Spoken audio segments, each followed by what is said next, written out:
आत्ताची एक अत्यंत ताजी आणि महत्त्वाची घडामोड आपण पाहतोय। भारतीय जनता पार्टीचे नेता किरीट सोमय्या मालाड रेल्वे स्थानकावर पोहोचलेले आहेत। पश्चिम रेल्वेच्या या एका अत्यंत महत्त्वाच्या रेल्वे स्थानकावर कालच्या दिवशी म्हणजेच शुक्रवारी जुम्म्याची नमाज अदा करण्यात आली होती।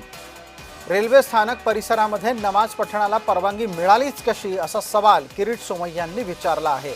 आणि याच निमित्ताने रेल्वे प्रशासनाला जाब विचारण्यासाठी तसंच संबंधित परिसराची पाहणी करण्यासाठी किरीट सोमय्या मालाड रेल्वे स्थानकावर पोहोचले आहेत। किरीट सोमय्यांची मालाड रेल्वे स्थानकातली ही पाहणी मोहीम आपण दृश्यांमध्ये पाहतो आहोत।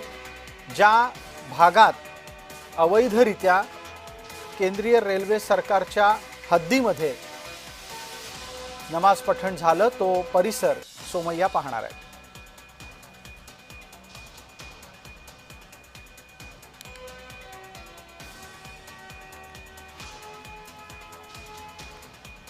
मुंबई पश्चिमच्या मालाड रेल्वे स्थानकावर नमाज पठण करण्यात आलं। एका बाजूला आपण किरीट सोमय्या रेल्वे अधिकाऱ्यांच्या कार्यालयात पोहोचल्याचं पाहतोय, तर दुसऱ्या बाजूला आपण शुक्रवारी संध्याकाळचा नमाज मालाडच्या रेल्वे स्थानक परिसरामध्ये कसा अदा केला गेला आणि रेल्वे स्थानकाच्या किती जवळ अदा केला हे आपण पाहतो आहोत। मालाड पश्चिमेला रेल्वेनं सध्या रेल्वे स्थानक विस्तारीकरणाचं काम हाती घेतलेलं आहे।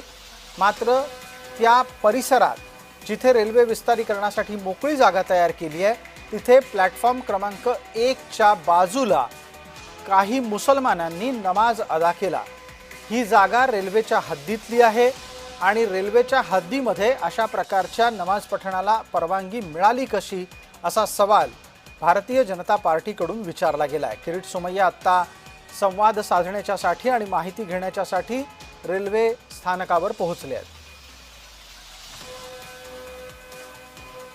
आमचे सहकारी आणि प्रतिनिधी मनोज कुलकर्णी आता आपल्या सोबत जोडले गेले आहेत। मनोज, माझा आवाज येतोय आपल्याला? प्रसाद काथे बोलतोय। होय होय होय येतोय।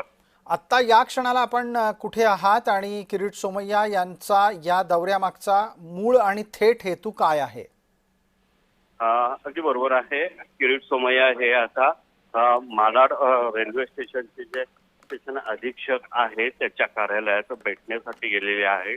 जो एक व्हिडिओ समाज माध्यमावर आला होता की रेल्वे स्टेशन परिसरामध्ये नमाज अदा केल्या जात होती आणि त्या अनुषंगानेच हे किरीट सोमय्या जे आहेत ते अधीक्षकांना भेटायला आलेले आहेत आणि यानंतर ते पोलिसांना सुद्धा भेटणार आहे आणि या अनुषंगाने त्याच्यावर गुन्हा दाखल करण्यात यावा। कुठल्याही प्रकारची या ठिकाणी परवानगी घेण्यात आलेली नव्हती आणि त्यांनी नमाज अदा केला होता। अधिकाचा व्हिडिओ हा समोर आल्यानंतर त्याची सत्यता तपासली आणि आता अधीक्षकांना या संदर्भात बोलत आहे आणि यानंतर मात्र रेल्वे पोलीस आहेत त्यांना भेटून या संदर्भात कारवाई करण्याची मागणी करणार आहेत।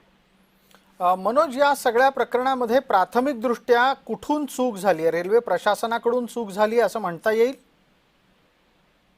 अगदी बरोबर आहे। या संदर्भात मात्र चूक नेमकी रेल्वे प्रशासनाची आहे की जीआरपीची आहे हे सांगणं जरी सध्या सांगणं सोपं नसलं, कारण यामध्ये जेव्हा ते मुस्लिम बांधव आहेत ते नमाज अदा करत होते त्यावेळेस मात्र किंवा झाल्यावर सुद्धा ड्युटीवर जे तैनात पोलीस कर्मचारी अधिकारी असतात त्यांनी याची दखल घ्यायला पाहिजे होती, परंतु कुणीही दखल घेतली नाहीये आणि तो व्हिडिओ जेव्हा व्हायरल झाला तेव्हा मात्र किरीट सोमय्यांनी हा प्रश्न उचलला। आता नेमकं किरीट सोमय्या कुठलं स्टँड घेतात की संबंधित अधिकारी कर्मचारी आहेत त्यांच्यावर कारवाई करण्याची किंवा रेल्वे प्रशासनाचे अधिकारी जे आहेत त्यांनी कारवाई केली पाहिजे, या संदर्भात आता त्यांची चर्चा या स्टेशन अधीक्षक जे आहेत त्यांच्याकडे सुरू आहे।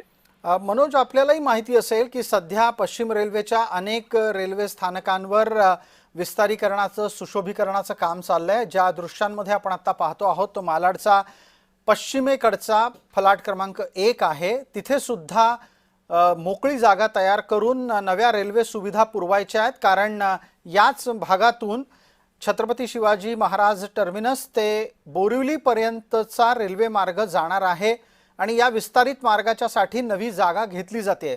मग ही मोकळी जागा तिथे तयार केल्याच्या नंतर नमाज पठण करायला मुसलमान घुसले कसे तिथे? अगदी बरोबर आहे। ही जी जागा आहे ती प्लॅटफॉर्म क्रमांक जो आहे 1 त्याच्या बाजूलाच आहे।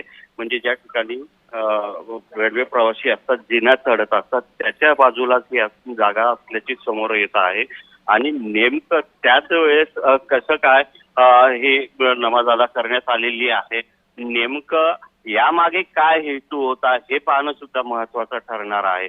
तर काही प्रवासी जे होते त्यांनी यावर आक्षेप घेतला किंवा नाही हे अद्याप समोर जरी आलेलं नसला, परंतु एक जो प्रवासी होता त्यांनी हा सगळा जो व्हिडिओ काढला आणि समाज माध्यमावर टाकला आणि त्यानंतर हे प्रकरण समोर आलेलं आहे। एकंदरीतच या ठिकाणी जो विस्तारीकरणाचं काम सुरू आहे, ज्या ठिकाणावरून प्रवाशांची सतत ये-जा असते, त्या ठिकाणी जर असा प्रकार घडत असेल तर मग मात्र रेल्वे प्रशासन असेल, जीआरपी असेल किंवा आरपीएफ असेल, जे रेल्वेचं सुरक्षा यंत्रणा आहे, त्यांनी हे बघायला पाहिजे होतं। परंतु जेव्हा हा व्हिडिओ समाज माध्यमावर व्हायरल झाला आणि किरीट सोमय्या यांनी हा प्रश्न उचलला, तेव्हा मात्र प्रशासन जे आहे ते हुशार झाल्याचं पाहायला मिळते आणि आता काय कारवाई करतात हे पाहणं महत्वाचं ठरणार आहे। धन्यवाद मनोज।